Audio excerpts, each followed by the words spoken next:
Hey, it's Chuck.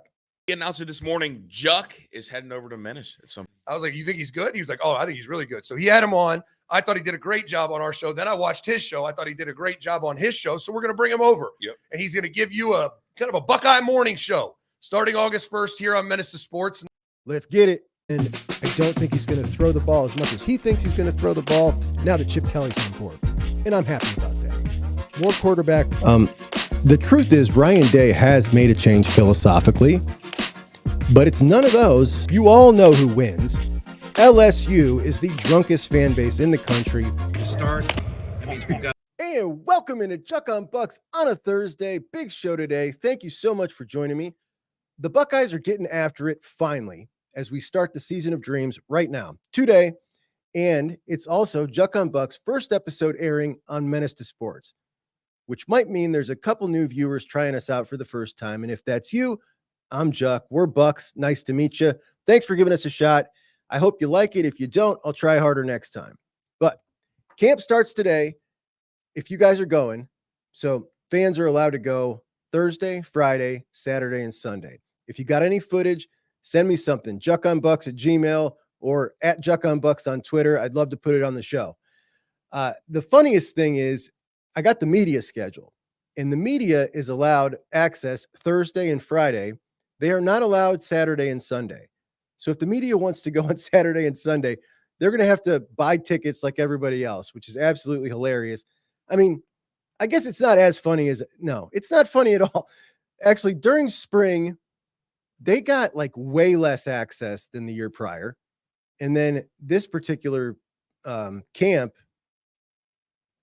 I don't have the full schedule, but we need them to have more access. Like that place is like Fort Knox, man.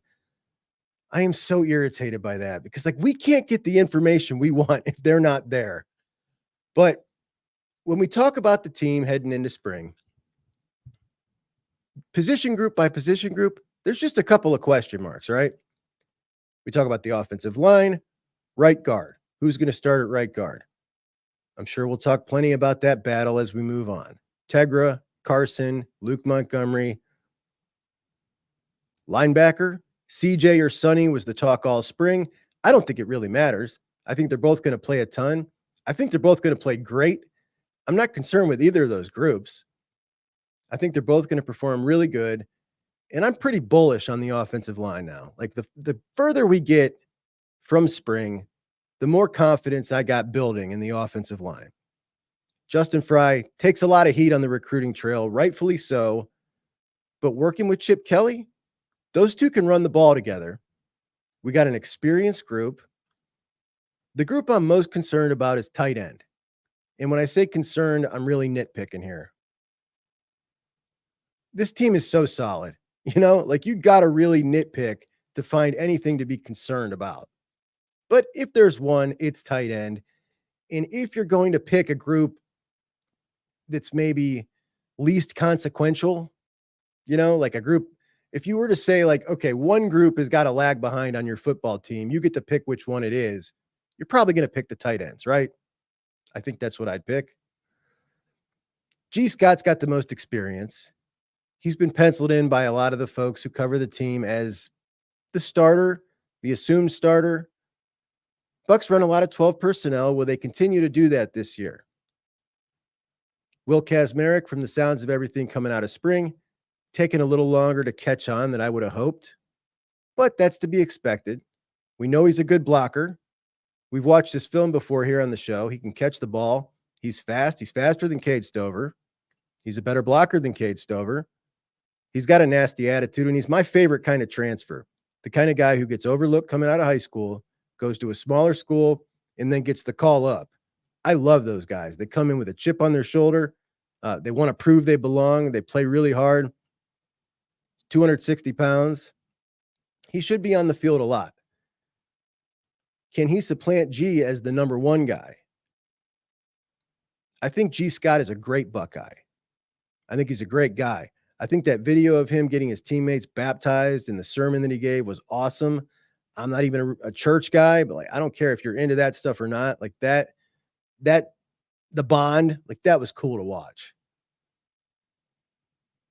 His blocking was less than average last year. Let's just call a spade a spade. And if you are an offense that is not going to throw the ball a lot to your tight end, that's his skill set. I don't know that he's the guy you want being that number one. That seems like a poor fit to me.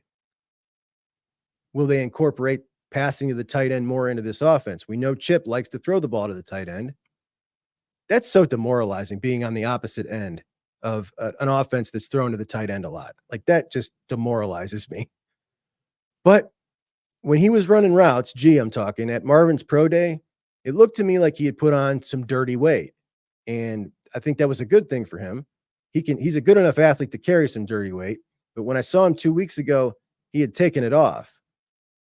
And Will Kaz at 260, being already a naturally bigger, naturally better blocker, he's got a good feel for it, takes the right angles. It just seems to me like he's the better fit for the tight end one. But I'm really looking forward to seeing how that shakes out between the two of them. Further down the line, Bennett Christian, the guy that was out all year last year for taking a GNC supplement. And that's just such a boneheaded move, man. There's so many things on that banned substance list by the NCAA. You cannot just go to GNC and take something like that. To get yourself suspended for an entire year, like, what a boneheaded move. But the good news is he got to practice on the scout team and go against Jack and JT an entire year. Reportedly a very good blocker. I've never seen him in action. Patrick Gerd, son of a, dad played at Ohio State, walk-on guy, big dude. He got to play against Rutgers last year. He looked pretty good. He's an athletic guy. We're told he's going to see some playing time. But this is all about Jelani. When I had Chris Drew on Sunday with me, we talked about situations like this. In Ohio State, under Ryan Day, they've been very reluctant to play the freaks early on and let them make mistakes and get them when you get the big wins in recruiting, to sit back and, stick them on the bench and they're not ready. It's incredibly frustrating because those are the type of guys that change games. Those are the type of athletes that can win games, set the tone, make crazy plays, end series. Like, they can do so much that you take the bad with the good while they learn. That's my philosophy on it. I think we share that philosophy. However, and it's deflating. It's deflating, Chuck. It's like when you see, if you're on a team and the other team has an absolute freak that does some freaky stuff in a long touchdown, you look at your guys and it's like the most complimentary thing you can say for recruiting is, there's nothing we could have done about that. And we're talking about someone else that did something freaky. I think it's demoralizing to see a big freak and you look over to your team and you're like, I don't have anybody that's like him right there. I'm sorry, y'all. We just weren't good enough. Mistakes and learn on the field. Their approach has been, you need to get it down 100% in practice before we put you on the field. He and I were talking about how we both feel like when you land a guy like that in recruiting and you got that mismatch, sometimes it's okay to take those negative plays while they learn on the field, because the positive plays are worth it. They're very influential in the game. They're game changing. And his point was they're demoralizing to the opponent. And I think it's a great point. But that's not the way they play it. Of course, we're not the ones who look stupid if our guys are out there making dumb mistakes. And we have no idea how far along Jelani is. When you're a fan, you can say things like this. This is what I would do. You don't look like the idiot. But it's a travesty if we do not see Jelani play a lot of snaps this year. It really is. We're still hearing from the beat that he's a whole nother year away. Like, I don't want to hear that. We heard Jelani during the spring, and he said he's making a commitment to getting his nose dirty and getting in there and blocking. But you got to know all your assignments to get your nose dirty. It's possible he doesn't. And if that's the case, that's a real shame, because that's a weapon that could absolutely be a game changer, a real difference maker. And a lot of this comes down to Keenan Bailey. Keenan's been a guy in the organization who they have absolutely loved his entire time with Ohio State. He's gone above and beyond behind the scenes. Ryan Day loves him, trusts him. Unproven coaching a position. Now he's coaching tight ends. How his tight ends play this year, I mean, he's got a chance to really show his chops. Like, if this is a good room from what he's got to work with, that would be a great job. I do have a little recruiting story. So, for one, I wish that guy was still around who busted my chops really hard, because when we first got the commitment from Brody Lennon, he was absolutely apoplectic that we signed a 3-star tight end. It would just, we failed everywhere else, so we're just handing this out to some 3-star. I'm a big fan of Nate Roberts and Brody Lennon, and I think Keenan Bailey absolutely crushed it in this class of 2025 with these 2 tight ends. This is a short that I played a little bit ago. Check this out. All right, so one of the Buckeye crew tagged me today on Twitter, and it was a post from Real Analytics. And Real Analytics is one of these companies that measures how fast guys are moving on the football field. And the guy he tagged me in is a guy in the class of 2025. But first, I want to show you a different guy in the class of 2025 that they had. So here's Bo Jackson, Villa Angel St. Joe's, top 3 running back in the class. And Bo is a straight up burner. We all know that. Bo hits the crease and gets it up to the max speed of 21.1 miles an hour. Now, this is tight end 2, the throw-in tight end, the guy who had to camp to get his offer, Brody Lennon. Brody Lennon, we know, is a great athlete. Brody Lennon hits 21.1 miles an hour. As fast as Bo Jackson. That's crazy at 6'4", 220. And I am really impressed with these 2 tight ends, and Nate Roberts and Brody Lennon. I think you got a real 1-2 punch here that we could get a whole lot of years out of awesome production from, because I think they might both play pretty early. So Keenan went all in on Nate Roberts. That was his number 1 guy, and rightfully so. I think Nate Roberts is awesome. He's a difference maker. His film, totally legit. Faster than you'd suspect from a guy his size. 6'4", about 235 right now. Really good hands. He's physical. He's a really good dude. Smart, polite, yes sir, no sir type of young man. Really like him. And Keenan went all in on him. And the thought was, he went so far all in on him that the next 3 guys that were on the board, Brock Schott, Luka Gilbert, and then Brody Lennon, 3rd, out of Gilmore Academy, these guys got picked off. So Luka Gilbert and Brock Schott, like in consecutive days, got signed down or committed down to Miami. And then it was just Brody Lennon left. Brody Lennon, the thought was, 3-star guy. Would they even take him? Brody Lennon comes to camp, runs a verified 4.5, Ohio State verified 4.5 at camp. They verify his measurements. He's 6'4", 220. They offer Brody. So they get Brody, and at the time, Brody's a 3-star. The services start taking notice, and all of a sudden, the 24/7 composite, Brody's a 4-star. But the funniest, most recent update came from On3, and this just came out. So Brody Lennon went from a 3-star, nationally unranked kid to a top 150 prospect nationally. He is now the 137th ranked player in the country, the number 7 tight end, and get this, Brody Lennon is now rated ahead of Nate Roberts in On3. Now, we all know On3 is hit or miss. I don't have a problem with this. I can totally see how someone could rank him ahead of Nate Roberts. I know the film is against small school guys, and that's generally the knock, but you've got the measurables now. They're verified. It's ridiculous. The highlights are crazy. His defensive highlights, I think this guy could play defense at Ohio State too. Like, no joke. He is that type of athlete, and he loves football. It's apparent. Nate Roberts, also awesome. But I love that huge bump for Brody. That's great, man. That is really cool. And we got ourselves 2 dogs at tight end in the class of 2025. All right, so we talked about the position groups. Now I want to talk about the individual players that I'm most looking forward to. Would love to hear yours. I limited it to 5 on defense, 5 on offense, in no particular order. Let's start on defense. Number 1, Arvell Reese. James Laurinaitis said he would like to play 5 or 6 linebackers if he can this year, if they're ready. And we look at last year, you had Tommy, you had Steele, and I think Cody played a lot more snaps than most people realize. So Tommy and Steele each played between 600 and 670 snaps. Cody Simon played 370, which more than most people think. From the last time I put something out about Cody, a lot of people were saying, well, yeah, he's Sure, he's a freaky athlete, but can he do this? Can he do that? We've not seen him play. That's a lot of snaps. And he was 4th on the team in tackles as well. So Cody's definitely played. But can Arvell be ready? If we're looking at the linebacker room right now, you're looking at Cody, CJ, Sonny, and Gabe Powers, probably all, playing first, those first 4 up. Number 5, probably Arvell.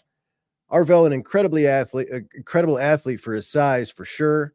A dude from Glenville. I love dudes from Glenville. I'm up here in Akron, and that just always, warms my heart when it's a Glenville dude. But a guy I would love to see out there. Can he check all those boxes that James Laurinaitis needs him to check to be confident enough to play him? I sure hope so. Definitely one of the top 5 guys on defense that I'm looking forward to seeing what he does at camp. Number 2 and number 3 for me go hand in hand. Kenyatta Jackson. We all know Kenyatta is the perfect build for the modern day edge rusher, an incredibly talented guy who we've just not been able to see put it together consistently. All through spring, I think I heard 3 separate coaches talk about Kenyatta, and they would give him a compliment followed by a kind of like a yeah, but. And that speaks to a lack of consistency.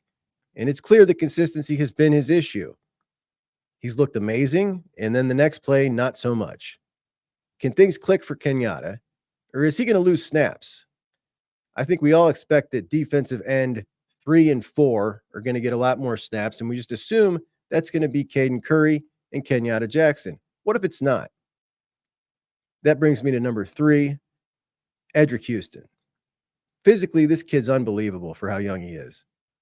We saw the power and the speed in the spring game. He looks like a man out there, a straight-up man. And seniority be darned. If this dude is more consistent this camp and getting the job done, it's one of these freaky dudes we're talking about, right? He's got everything else it takes. I can't wait to see him out on the field. He's different. And he just might take some snaps. I think he might. I'm really looking forward to him. Number 4 and number 5 also go hand in hand. At 3 Tech, Hero Canoe and Jason Moore. Really excited to see these dudes battle it out for some snaps. And they'll be next man up after Tyleek. I think they've both earned a bit of trust. They're 2 different body types, both really exciting. Hero's huge. Hero's just a big, thick guy. And Jason Moore, 6'6", crazy long arms. They're both really exciting players to me. Hero really popped against Wisconsin last year, but definitely looking forward to watching those 2 throughout fall. So that's my 5 on defense. Kenyatta and Edric, Arvell Reese, Hero Canoe, and Jason Moore. Now, the top 5 on offense. We'll start with Tegra. Tegra's a man mountain, nasty streak on the field, former borderline 5-star prospect from Ohio. Always like that. I felt like he was the one getting the momentum for that right guard spot. And now it feels like it's Carson. I don't think anybody knows what the hell they're talking about, and we're just going to have to wait and see, which is why I'm so much looking forward to what comes out of camp. But I think he's got a real shot to win the battle, and he's my number 1 guy on offense. Number 2, Julian Sayin. We talked about the Vegas odds the other day for the starting quarterback, which had Will Howard as the overwhelming favorite, and then it had Julian Sayin as the number 2 guy, 2 times more likely to start than Devin Brown. If Julian's going to continue to wow everybody and improve enough that he could actually win the backup role on this spot as a true on this team as a true freshman, that would be just unbelievable. I've said for a while now that I think the Buckeyes could start either Will Howard or Devin Brown and be successful. I still think it's in there for Devin Brown. I think the guy just needs to get an opportunity and a couple of starts under his belt, and he could be a successful quarterback for the Buckeyes. I just believe he's got it in him. But here's the rub about that number 2 quarterback role. So even if Julian, let's say, were to win that backup job in Ryan and Chip's heads, do you think they'd announce it? I don't think they would. What's to gain? If you announce it, you upset Devin. Julian doesn't need to hear it right now. He's fine. But when push comes to shove, if they really had to start number 2, could we be surprised at some point in the season Will gets hurt, and in comes Julian. I don't know. Like, if the kid keeps on the trajectory that he's on now, it's possible. It's definitely possible. Like, those odds aren't like that for no reason. Does somebody know something we don't know? I don't know. But I do expect him to really continue to impress the heck out of everybody. He's just so talented, and he's put on some weight. The number one concern, apart from his inexperience, is he looks kind of frail. He doesn't look so frail anymore. Looks a little bit bigger, and he'll continue to get bigger. How much do we see the number 2 guy on the field this year? Generally, we only see him come in the last possession of the game, maybe the last 2, even in a game that's out of hand. Are we going to see more of that? Are we going to see the guy come in, the 2 guy, whoever that is, come in earlier? I suspect we will. I kind of hope that we do. This is not, a lot of times I'm under the, I want guys to win individual awards. So I want them to stay out there, get stats. I could not possibly care less about any of that this year. I really want to see these guys come in and get as many live reps as they can at all positions. Number 3, Jelani Thurman. Jelani not being ready to play a lot of snaps is borderline unacceptable to me. When you got a guy like that and you don't have an established stud in front of them, that calls for all systems go, hyper speed, get that dude ready. And if you don't, you take an L. You take an L on the assignment. Is that unrealistic of me in his second year? Probably. But I already told you, I'm just a Buckeye fan, so I can be unrealistic. I'm allowed to. Number 4, Bryson Rodgers. I really undersold this guy. Watching some film on him recently, I mean, he's not your stereotypical Brian Hartline recruit when he came in. So it wasn't like something that was super exciting. And I didn't watch a ton of him back then. But seeing what's been coming out recently, he is so fast in and out of breaks. His hands are good, precise routes. I think he's going to play. I think he might play quite a bit. I think he's going to be that 5 guy. We already know what we got in JJ and Carnell and Emeka and Brandon Inniss, and I'm a huge believer in Brandon Inniss. But after that, I think it's Bryson Rodgers. And I still got a little bit of doubt. But I think coming out of camp, there's not going to be much doubt for me. I also love the story of him entering the portal and coming back out. And you know I love the story. So really looking forward to seeing how he does this preseason. And number 5 is Aaron Noland. The 180 in public opinion in regards to Aaron Noland, one of the weirder things that I can remember.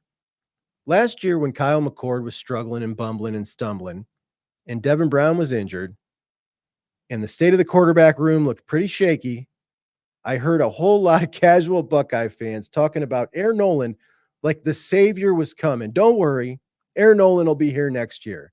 And those of us who follow recruiting a lot and you know, just maybe pay a little more attention, knew that that notion was ridiculous.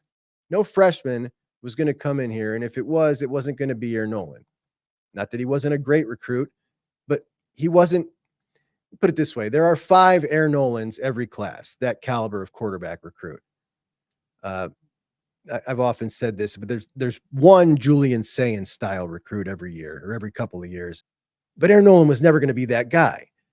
But I feel like, and this is going to sound silly to some of you, because of his name, I think the name Aaron Noland had a lot of people believing that he was some generational quarterback. And I'm not saying he can't be. He very well could be.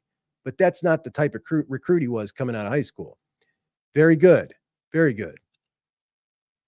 But that's the way he was talked about.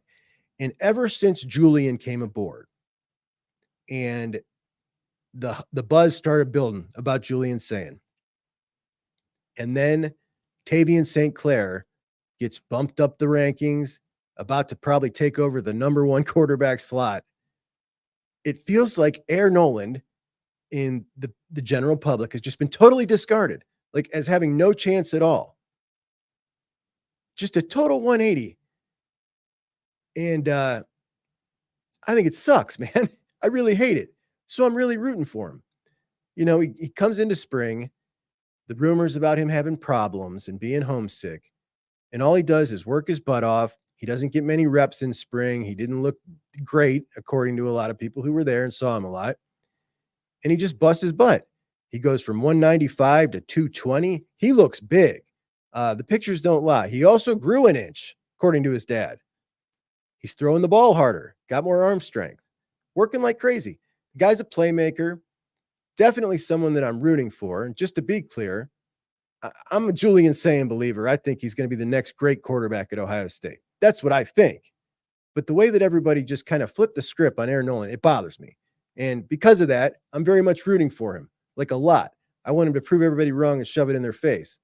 And definitely I'll be keeping a close eye on how he continues to develop. So those are my 5 on offense. You know what else? I love these quarterbacks, all of them. Devin Brown, Lincoln, Air, Julian. I like them all. Like, these are really good guys. And I think another testament to Ryan Day's program. Just good kids all the way around. And something to be proud of, particularly when we watch things like Georgia and, the program that does not give a darn about anything off the field. Like, it's just about win. I think that you can win and have a program like this. And I think this is the year that Ryan Day shows them all. So Julian, Air, Bryson, Tegra, and Jelani, curious to know your 10 guys that you're looking forward to seeing most. Let me know in the chat. 24/7 popped out a top 25 helmet ranking, and I always love these things. I'm a sucker for helmets and uniforms, as you can probably tell. Our Buckeyes take the number 1 slot. And is there any helmet that is more different with and without the decals? Like, the Buckeye helmet without the Buckeye leaves is just, okay. You put the Buckeye leaves on it, and all of a sudden, it's the best helmet in sports, in my opinion. Penn State, number 2, like, you either love it or you hate it. I'm someone who likes it. Notre Dame 3, all right, whatever, kind of boring. I mean, it's nice, it's classic, it's traditional.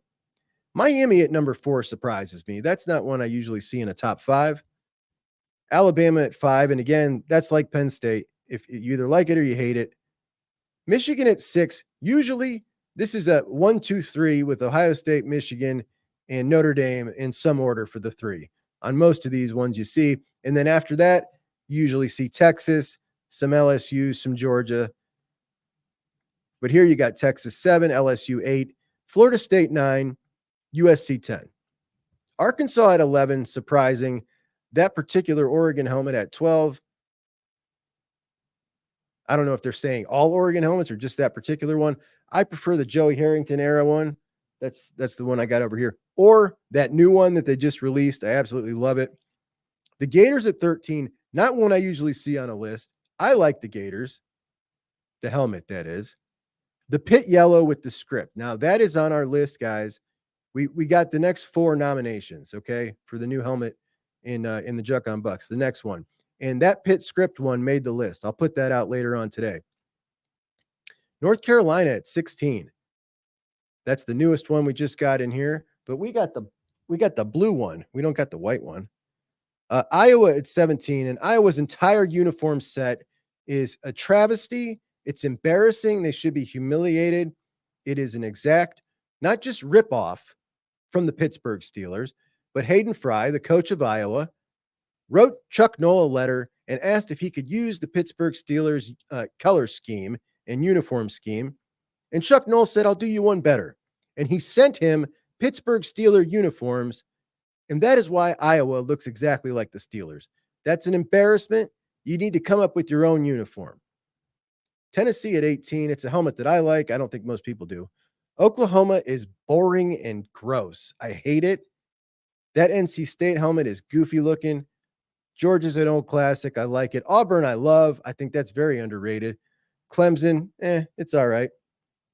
Wyoming, okay. As a Browns fan, I love Wyoming. When you incorporate brown and make it look good, I'm with you. And UCLA at number 25, I can get with it, but the UCLA uniform, like, that's in my top 5. The UCLA uniform with the blue jersey, definitely in my top 5. Speaking of uniforms, we got some pictures from media days from the guys. James Peoples looking really good. The number 1 athlete on the team, Reese Stocksdale. And if you don't know what I'm talking about, I'll explain in a minute. Brandon Ennis looking yoked. Indiana revealed a new uniform. This is the new uniform in Indiana. If you can tell me what's different than the previous edition, I mean, like, I don't know, man. It looks like an Indiana uniform to me. But they released that picture. That is their new uniform.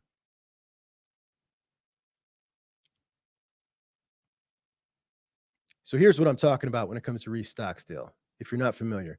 So these are the boards that are in the Woody Athletic Achievements.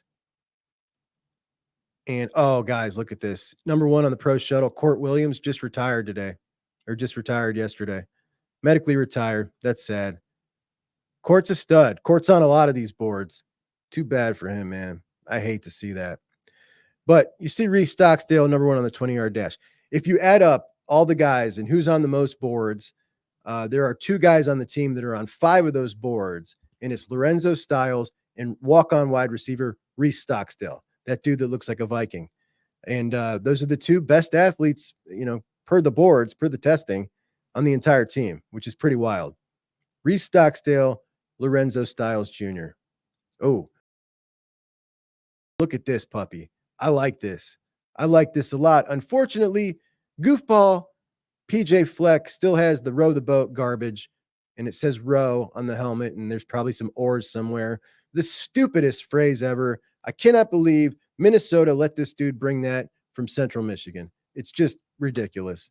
Anyway, on to the next segment, John. All right, let's hit on a little bit of a recruiting update. I'm going to pull up the big board here, and the highlighted guys are the current targets that we still have left on the board. At running back, Anthony Turbo Rogers and Shakai Mills-Knight. At wide receiver, Phillip Bell and Preston Bowman. Offensive line, David Sanders and Jayvon McFadden. We would like another cornerback. We don't as of yet have a name. At safety, Messiah Delhomme. And at defensive tackle, Malik Autry and Jakeem Stewart when he reclassifies from the class of 2026 to the class of 2025. Now, Anthony Turbo Rogers will be making a visit to Ohio State sometime in the fall, according to Anthony. I doubt that'll happen. Well, maybe the visit will happen, but I doubt he's flipping from Alabama. Alabama's got a great class going.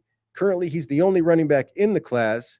They'll probably get a Keelan Deere in the class, but they complement each other well. That makes 2 running backs. Ohio State has 3. He does have a relationship with Carlos Loughlin. Carlos Loughlin was the first guy who ever offered him, but Alabama is the school he's always wanted to go to. He's from Alabama. I just don't see him flipping off that. The other guy, Shakai Mills-Knight, was supposed to come take a visit last week. It was rumored to Ohio State. He didn't come for that visit, and that essentially put the stake in it for me when it comes to him. Ole Miss has 0 running backs in their class. They're after him hard. He has been pretty interested in staying in the SEC territory. He goes to high school in Tennessee. He's actually from Canada, but he goes to high school in Tennessee. And Auburn also after him hard. We'll talk about Auburn in a second, as well as Miami. So he's going to stay down there. That one, I'm just pulling him off the board. Phillip Bell. We have an announcement date for Phillip Bell. He's going to announce August 31st. Phillip Bell tragically lost his mom last month. Unbelievable heading into a decision like this, and I just feel so bad for that kid. But his mom's birthday is August 25th. His birthday, August 31st. So he is going to announce August 30th, and he's doing that at a yacht party. Good for him, man. That's awesome. He's down to USC and Ohio State. I don't know where the momentum lies as far as that goes. It felt like for a while there we were looking really good, but who knows after you have a tragedy like that. We'll see. Also trying to flip Preston Bowman from Pickerington North, who we offered one day after he committed to Kentucky. Preston Bowman tore it up at Ohio State's camps this summer, and he is he kind of looks like Brandon Inniss, just a really jacked kind of dude. You could put him in a lot of roles. Would have been a good guy to add to this class, I think, but it seems to me like he's sticking to Kentucky. In all respect to him, like, just stick with that after getting the dream offer you've always wanted, but you gave Kentucky your word. Got to respect it. So what the Buckeyes do as far as a wide receiver, I don't know, but that's where we're looking at with those guys. David Sanders announces on the 17th. Josh Petty announces on August 12th. Sanders, we'll talk about him in a second. Messiah Delhomme, safety out of Virginia, Newport News, Virginia, Allen Iverson's hometown. He is down to Ohio State, Virginia Tech, and Maryland. And the Buckeyes, obviously the favorite there. We'll see what happens with him. He has got himself up to close to top 100 range in 247 composite ranking, which is pretty darn impressive. His film at safety, kid's got a nose for the ball, man. Constantly picking the ball off. The competition, not so great. A little tough to tell, what he's really got. But I like him. I'd like to get him in the class, but we got a strong safety class regardless. They would like to get another cornerback. We don't have that guy as of yet, a name. But it's also been floated that they might keep Deshaun Stewart at cornerback potentially if they bring in Messiah Delhomme. Deshaun Stewart, a really good corner. It was thought that he was going to move to safety, but we'll see what happens with that. Then you got Jakeem Stewart. We don't know yet, which brings us to Malik Autry. So Malik Autry, 6'5", 320, the one tech we've always wanted, the type of guy we never seem to get, the type of guy they always got in the middle of the Georgia or Alabama defense, been committed to Auburn because he lives right next to Auburn. And it felt like for a while there, after he visited, we had a little bit of momentum.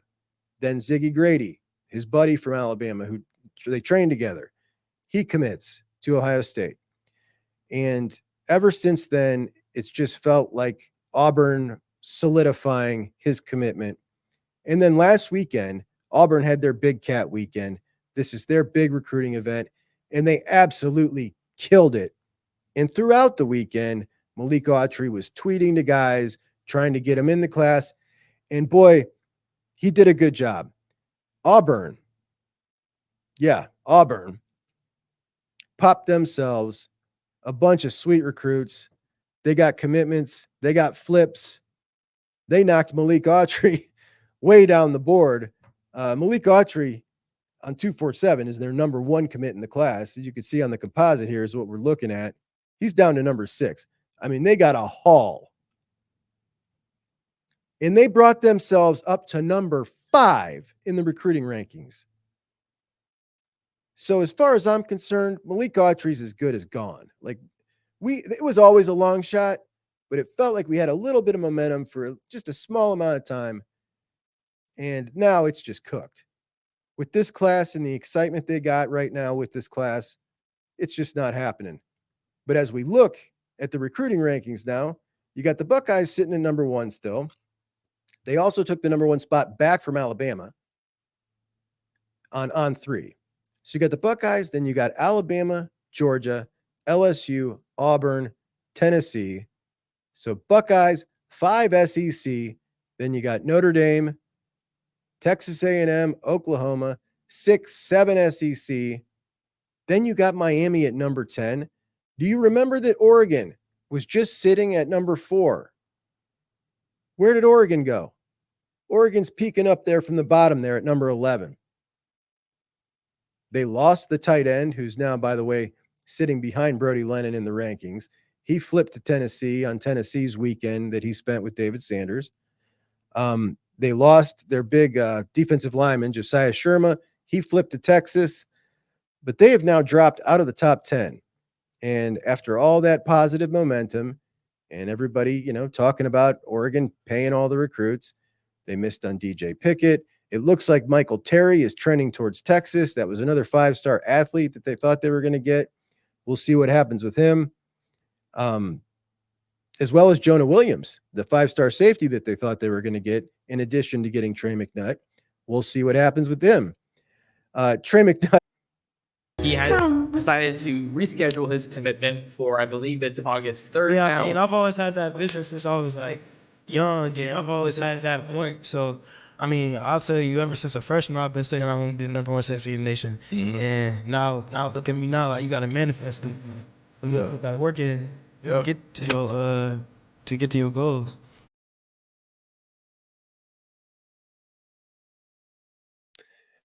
Taking it really, really seriously. Absolutely loving the recruiting process. As he postponed it, we were told from Wiltfong that he postponed his decision because family members couldn't make it in. and he took that opportunity to go down and visit Texas A&M again. Put that video out of himself on his visit with my buddy Max Torres from Scoop Duck saying in the beginning there, him not listen again. He has decided to reschedule his commitment for, I believe it's August 3rd now. He just dramatic. He has decided to reschedule his commitment. So we'll see. Does he pick Oregon? Does he pick Texas A&M? Does he delay it till during the season? I'm putting my money on that. I think he wants this to go on a little longer. I mean, every once a cycle, you see a dude just having the time of his life with this process. And McNutt is that dude this cycle. So good for him, man. Have your fun. You only get to do it once. Once you get on campus, you are no longer that dude. You're starting from the bottom. But at Oregon, he might not, he might walk right into a starting role. We'll see. Anyway, interesting recruiting stuff, but nothing more interesting for us than David Sanders. We got some information on David Sanders today and yesterday and the day before, though I think it's all nonsense, particularly from the Nationals. So this is what Tom Loy put out, Tom Loy of 247. If I had to put a crystal ball pick in today for David Sanders, it would be in favor of Tennessee. We'll see if anything changes, but I'm liking the Vols more and more each day. Jeremy Birmingham added, the Vols may have regained momentum after this recent visit to Knoxville. I don't think it's a situation that's wrapped up or over with. There are 18 days before his announcement, and the only thing that could have changed is NIL. Sanders' commitment is going to be a market setter, but everything I've heard indicates that Ohio State is willing to engage. We'll see if there's a limit to that. So the money's definitely there. You got to think at some point it doesn't make sense to continue just offer counter offering between Tennessee and Ohio State. They can't go on forever. Somebody's going to blink at some point. But it's going to come down to, okay, this is our best offer. This is our best offer. Somebody's going to be higher, and this dude's going to decide which school he likes better if he doesn't already know. And I suspect at this point, he probably does know which one he likes better. As for guys like Tom Loy, total speculation, man. The Sanders family isn't telling anybody anything. He's going off of what we know. He's now taken 7 visits to Tennessee. He chose to go to Tennessee this weekend, didn't go to Ohio State. Ohio State wasn't holding an event, but did try to get him on campus. He chose to go to Nebraska instead. Did he choose to go to Nebraska because he's really interested in Nebraska? Or did he choose to go to Nebraska to show them respect because they've been working really hard? Maybe he likes Dylan Raiola. I kind of think that's what it was. He's a classy young dude. He wanted to go show them some respect, show all the fans, the fans wanted to show him some love. I don't really think they're a player still. I could see him going there. Like, it wouldn't shock me, but I just get the feeling that he was just being respectful, going to see a new place, again, having a good weekend. The Buckeyes didn't have anything going on that he was interested in. And we know that the comments he made about Tennessee not pressuring him sounded a bit to some like he was saying he felt a lot of pressure from Ohio State, which would make sense because it's a pressure situation for Justin Frye. I mean, it just is. We also know that Justin Frye didn't put a lot of pressure on guys like Henry Finucane, who, when he was in and people thought he was not going to leave Columbus, his official visit, without committing to Ohio State, went and committed to Missouri because Missouri put the pressure on him the very next week. So maybe he tried to change his tact with Sanders, put some pressure on, and it might be backfiring. I don't know. Look, the bottom line is we're all speculating. It's just speculation. We'll know August 17th, and we will be right here. If you're new to the show, whenever there's a commitment, we gather here and we watch it together live, and we celebrate or we whine, one or the other. And that's what we'll be doing on the 17th. But first, we're going to do it on August 12th when Josh Petty commits. Josh Petty chose to choose his last little visits before his commitment to go to Georgia Tech and Florida State. It is believed that he's probably a Florida State lean, and some people thought there was some smoke to Ohio State. I thought it was nonsense from the beginning. I think it's nonsense now, but we're going to use it as an excuse to have a live anyway because we have a lot of fun. And you'll like the lives over here. You'll like the chat over here and the live over here. Not like Menace, that's for sure. All respect to what they do in their chat, but we discriminate here. You're not welcome if you're blue. That's just what it is. And we're a Buckeye show here. We have a couple respectful Duck fans that come around from time to time, few Alabama, but the Blues not welcome. USC either. I don't mess with USC. USC, get out. Blues not welcome. And we keep it like that around here. So, you're all more than welcome. But that'll be at Juck on Bucks. All the live shows are at Juck on Bucks, as well as my weekend show, which some people find to be their favorite of my shows. I think it's just because nobody else puts anything out on the weekend. So weekend show, live shows will be over at the Juck on Bucks channel. If you like the show, go subscribe over there. But as far as the Sanders situation goes, we have not heard a backup plan leak still, which is amazing to me. Because if I was Ohio State right now, I would be leaking some kind of name. Because if they don't land Sanders and there is still no name out there that they're working on, at least like trying to work on, they got to put a name out to chill people out. They've got to come up with some kind of backup plan here because now they're seeing the Tom Loy stuff. And now it's like, okay, we feel like we've lost already. We're just waiting on the 17th to make it official. And there's nothing else. And then you talk about Jayvon McFadden, the guard. All due respect, nice looking prospect, but he's a 3-star, 400th ranked prospect in the country, and you're in a dogfight for him with Colorado. But he's got his buddy out there, Jordan Seaton. And to be honest, if a kid chooses Colorado over Ohio State, to me, they picked the wrong guy. I'm not going to be upset about that at all. But they've got to get something else cooking. Because if not, you're looking at two guys in this class right now on the offensive line in Carter Lowe and Jake Cook, the two best linemen in Ohio. So kudos for that. You did well. But at a time when all the focus should be on the team as we start camp today, and the offensive line full of returning starters, plus Seth McLaughlin from Alabama. And I think they're going to be really good. And I think a lot of us do. And instead of the focus being on that, it's all on this. And it's all so self-imposed. It feels so self-inflicted. Lack of planning ahead, lack of offers going out. And when we look at 26, it's the same thing so far. And I just don't get it.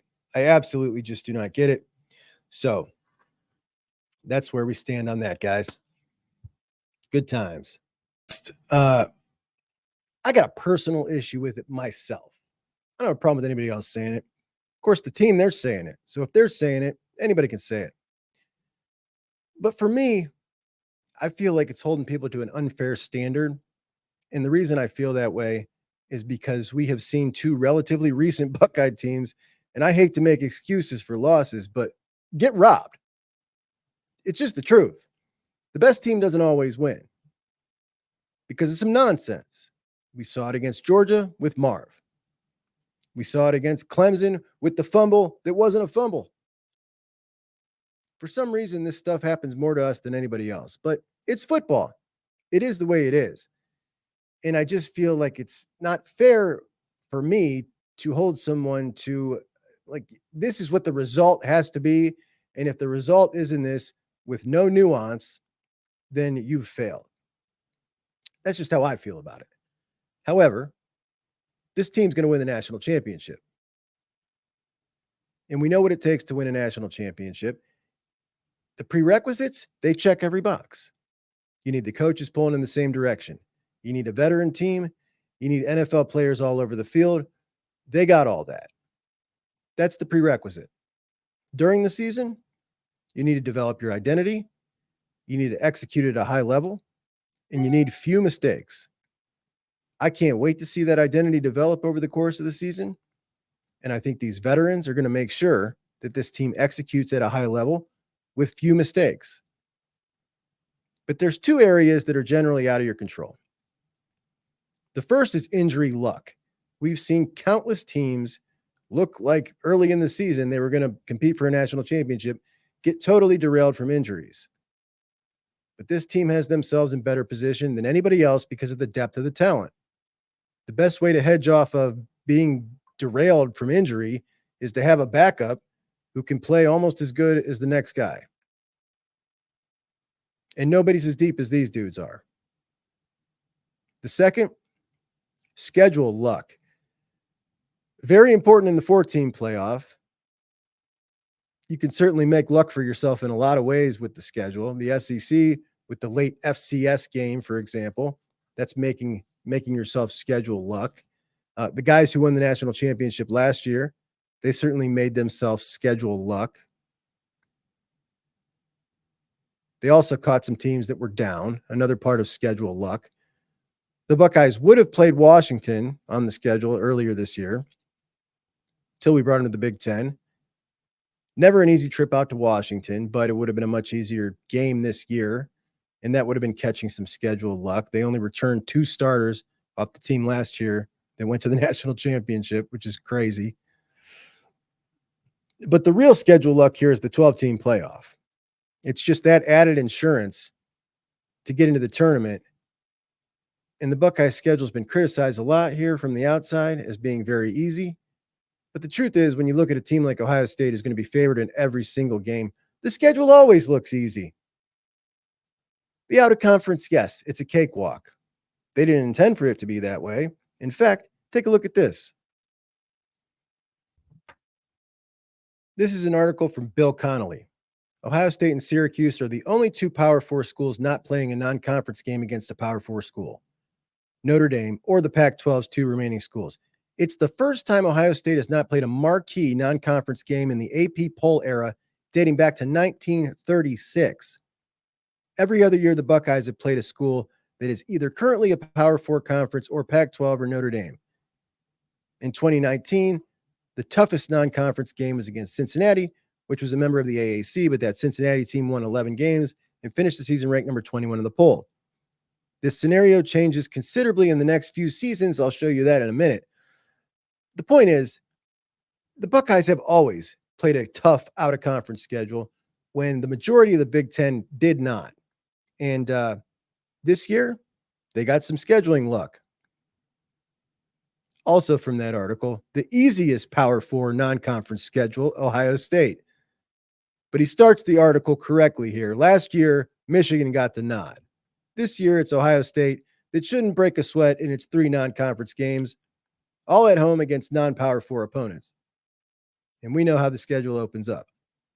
At the end of the article, Ohio State was originally scheduled to face new Big Ten member Washington in 24 and 25, but canceled that home and home and paid $500,000 to get out of the game and add an 8th home game this season.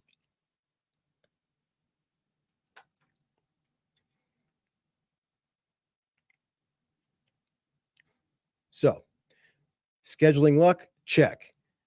However, the Buckeyes do play, when we look at this season, the teams that are rated 1 through 5 in the Big Ten, Ohio State, Oregon, Penn State, Michigan, and Iowa. The Buckeyes are number 1. They play number 2, 3, 4, 5. So they're playing the best the Big Ten has to offer with 2 tough away games at Oregon and Penn State. Those are tough games. But certainly some scheduling luck. But the biggest piece of scheduling luck is the 12-team playoff. So if you take a look from 2014 to 23, so the beginning of the college football playoff era, the 4-team era, these are the 2 lost teams who would have missed the playoffs in the current format. So taking the current format, applying it to the beginning of the 4-team playoff. These are the 2 lost teams that would have missed the playoffs. In the Big Ten and the SEC, you've only got three teams: 2015 Northwestern, 2019 Bama, 2019 Minnesota. And the other teams, as far as big name teams go, you had Notre Dame in 2019, which was just a really weird year, and Oklahoma in 2023. So if you lose 2 games and you're Ohio State, your odds are about 90% that you're going to be in. So you got scheduling luck in your out of conference and scheduling luck with the 12-team playoff. Ohio State Buckeyes winning it all this year. Ryan Day finally gets over the hump.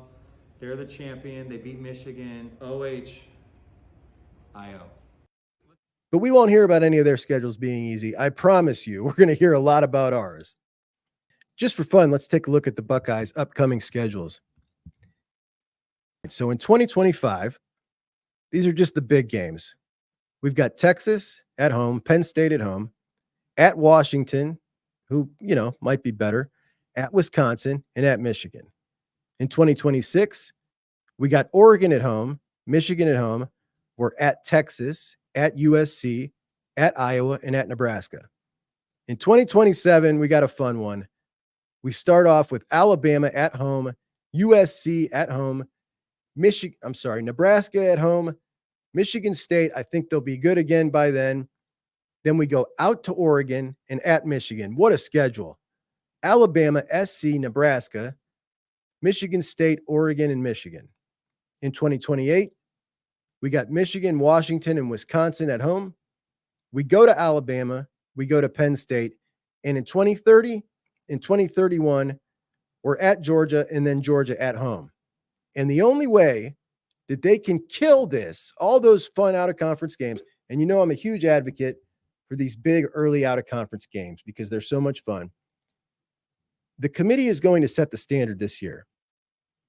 If they punish a team for taking a chance and risking it to go play an out-of-conference big game, and that team gets punished, if they go up against a team that did not challenge themselves in the out-of-conference, and they have relatively even-looking resumes, but this team might have one more loss because they took a chance and went and challenged themselves, and they reward the team that has one less loss who didn't challenge themselves, all those games are getting yanked off the schedules. Nobody's going to play them anymore.